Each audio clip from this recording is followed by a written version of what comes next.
পীযূষের প্রতিভার এখানে আমি সম্বন্ধে যত বলবো যেন শেষ হবে না।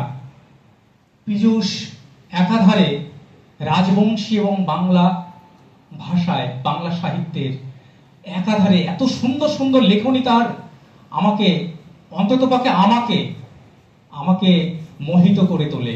আমি পীযূষের লেখনীর একজন ভক্ত, আমি তার লেখা নিয়মিত পড়ি।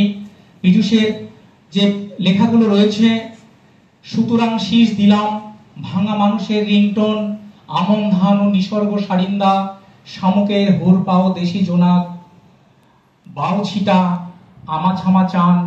এরপর তিনি সম্প্রতি একটি রবীন্দ্রনাথের রক্তকরবীর অনুবাদ করেছেন, অথাও আলোর উকা। আমরা পীযূষের মুলাকাত এখানে হবে, আমরা উপভোগ করব পীযূষ সম্বন্ধে।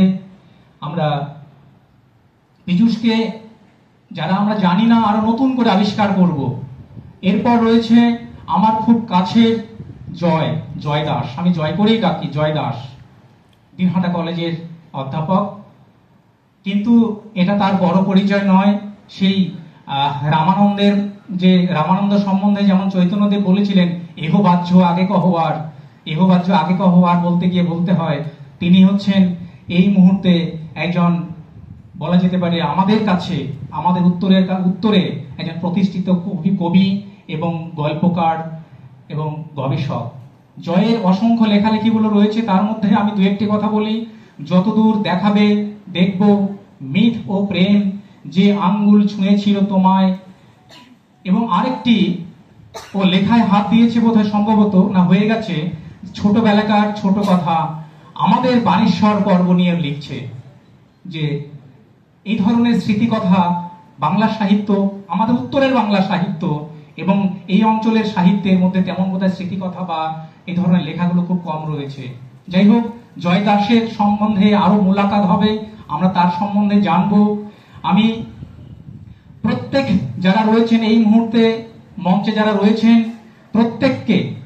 প্রত্যেককে আমাদের মহাবিদ্যালয়ের পক্ষ থেকে, আমাদের সাহিত্য একাডেমির পক্ষ থেকে প্রত্যেককে স্বাগত রইল। আমরা আজকে আপনাদের মুলাকাত করাতে পারছি, এটা আমাদের কাছে একটা বড় প্রাপ্তি। সঙ্গে দুটো কথা বলে আমি শেষ করব, যে আমি বঙ্কিমচন্দ্রের প্রসঙ্গেই বলি। সাহিত্য চর্চাকারী তো, বঙ্কিম বা রবীন্দ্রনাথকে না ছুলে কেমন যেন মনে হয়।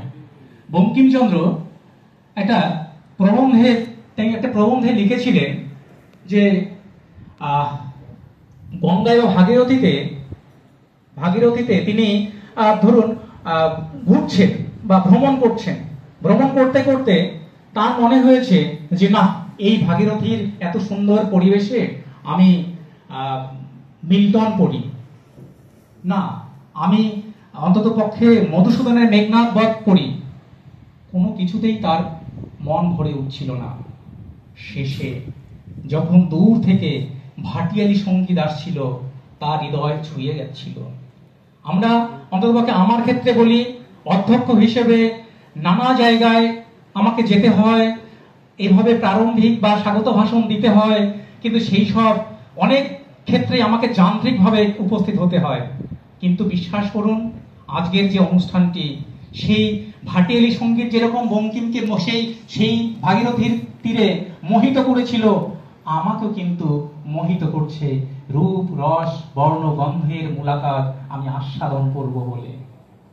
সকলকে অনেক অনেক ধন্যবাদ।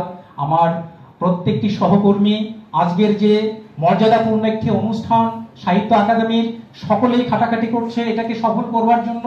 আমার প্রিয় শিক্ষার্থীরা রয়েছে, এদিকে অখিল রয়েছে, আরো অনেকেই রয়েছেন। সকলকেই আমাদের মহাবিদ্যালয়ের পক্ষ থেকে, সাহিত্য একাডেমির পক্ষ থেকে স্বাগত এবং শুভেচ্ছা জানিয়ে আমরা মুলাকাতের সাহিত্য রস আস্বাদন করবার অপেক্ষায় রইলাম। ধন্যবাদ।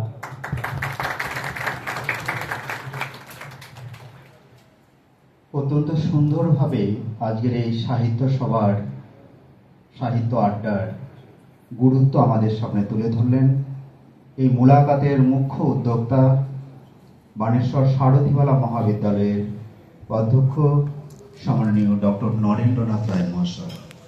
আসলে ডক্টর নরেন্দ্রনাথ রায় মহাশয় স্যার আমাদের কাছে শুধু একটি নাম নয়, তার বিভিন্ন সময়ে বিভিন্নভাবে নেওয়া সৃজনশীল কাজগুলো আমাদের সকলকে অনুপ্রাণিত করে। খুব অল্প সময়ে একটি প্রান্তিক কলেজকে তিনি সকলের কাছে পরিচিত করেছে। একটি জোরে করতালি হোক স্যারের জন্য।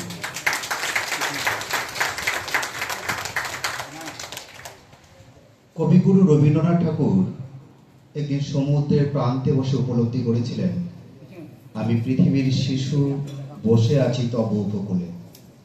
যে সাগর জলে স্নান করে জন্ম হয়েছিল সাগরিকা, আজ এই তোর্ষাপাড়ের জেলায় বানেশ্বর সারথীবালা মহাবিদ্যালয়ে বসে আমরা শুনব তরুণ বাঙালি সাহিত্যিকদের নাম না জানা সাগরের ডাক, জানব অনন্ত আনন্দের বাণী।